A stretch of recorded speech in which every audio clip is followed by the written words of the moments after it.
Air ઇન્ડિયાના plane crash બાદ શુક્રવારે વડાપ્રધાન મોદી અમદાવાદ આવ્યા હતા. તેમને પૂર્વ મુખ્યમંત્રી વિજય રૂપાણીના પત્ની અંજલિ રૂપાણીને મળી સાંત્વના આપી.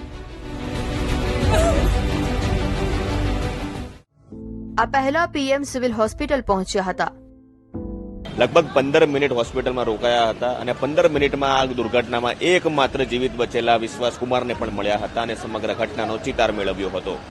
તેમને ઘટના સ્થળની મુલાકાત લઈ ઘટનાની વિગતો પણ મેળવી હતી.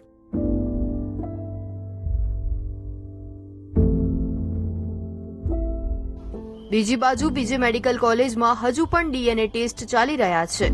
ત્યાં ડીએનએ સેમ્પલ લેવાની કામગીરી ચાલી રહી છે. કેટલાય મૃતકોના પરિવારજનોના ડીએનએ સેમ્પલ લેવામાં આવી ચૂક્યા છે. ટૂંક સમયમાં ગુજરાતના પૂર્વ સીએમ વિજયભાઈ રૂપાણીના પત્ની પણ અહીંયા પહોંચવાના છે. સાથે જ મૃતદેહો સોંપવાની કામગીરી પણ શરૂ કરી દેવાઈ છે. સવારથી જેટલા પણ મૃતકો છે આખો વિડિયો જોવા માટે ડાઉનલોડ કરો દિવ્ય ભાસ્કર એપ.